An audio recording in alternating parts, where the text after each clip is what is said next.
Putol ang ilang senador sa panawagang snap elections ni Senator Alan Peter Cayetano. Wala raw itong legal na basihan at gugulo lang ang bansa.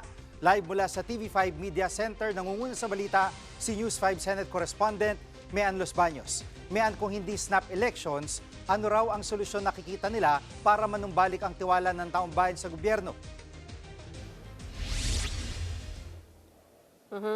Jiggy, hindi nga raw option at hindi rin solusyon ang snap elections. Ayon yan kay Senate President Tito Soto.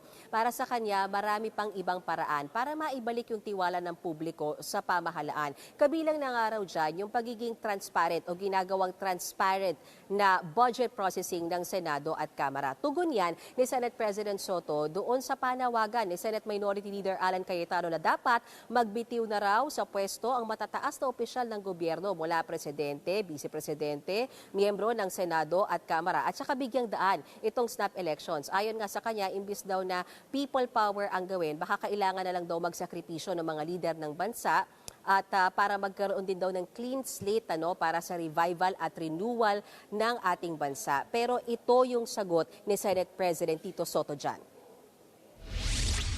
What do you do with those who are not guilty? What do you do with those who are newly elected and have no bad records? What do you do with them? Idadamay mo doon sa mga guilty or sa mukhang guilty kung hindi man guilty. Kung meron bang marumi, ba't natin idadamay yung mga malinis doon sa marumi? So I don't know, it's very far-fetched as far as I'm concerned. It's we will be entering something like uncertainty and chaos in the political. Palagay ko doon pag nakita ng mga tao na gano'n na nangyayari, malinaw ang paggamit ng pera nila. Diba? Malinaw ang investigasyon. Malinaw din ang resulta ng judiciary. What more can you ask for? Mean, maliban sa pananaw ni Senator Soto, ano ang stand ng ibang mga senador? Ayaw din ng isa pang leader ng Senado na si Senate President Pro Tempore Ping Lacson itong snap elections. Kasi para sa kanya, yung elections, snap man o regular elections, magbibigay daan pa yan sa mas malalim na korupsyon dahil dun sa posibilidad na bumili ng boto yung ilang mga kandidato na gamit na naman yung pera mula sa kaban ng bayan. Para kay Senator Lacson, baka mas mainam na siguruhin na lang na mapaparusahan yung mga tiwali at talagang sinasabi niya na sana mabigat yung parusa para talagang makita ng taong bayan yung hustisya, no? At yan yung sinasabi nila na gaya ni Senator Erwin Tulfo naman, para sa kanya, ginagalang niya yung kagustuhan o yung opinion ni Senator Alan Cayetano. Pero yung kanya, ngayon ba yung tamang panahon para magsagawa ng snap elections at saan kukuha ng pondo para dyan? At kung talagang magkakaroon ng snap elections, Jiggy, bakit daw hindi diretsuhin mula presidente hanggang konsihal? Kumbaga wala nang i-leave na posisyon, talagang ipag-mass resignation na lahat ng opisyal ng gobyerno, Jiggy. At may bali-balita na naman na may namumuong bagong kudeta dyan sa Senado. Gaano ito katotoo at ano nang mangyayari doon sa flood control investigation?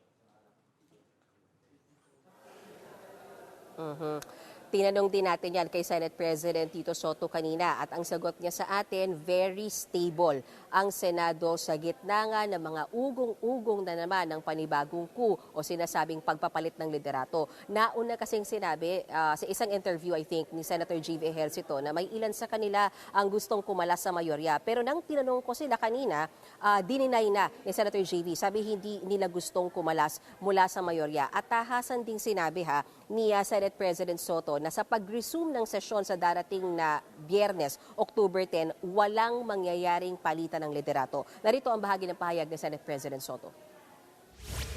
As far as I'm concerned, in my opinion is the Senate is stable, both majority and minority. I am very sure that the Senate is stable, and we will make sure, under my leadership, we will make sure that everything will be transparent. Everything will be accountable.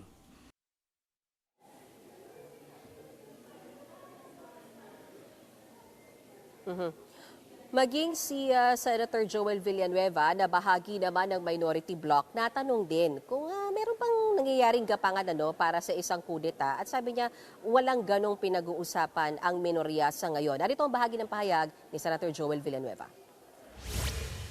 May nanggagapang bang minority para... Hindi namin kailangan siguro. It's not in the priority list. Basta walang movement. So many things that we have to think about, stop and really, di ba?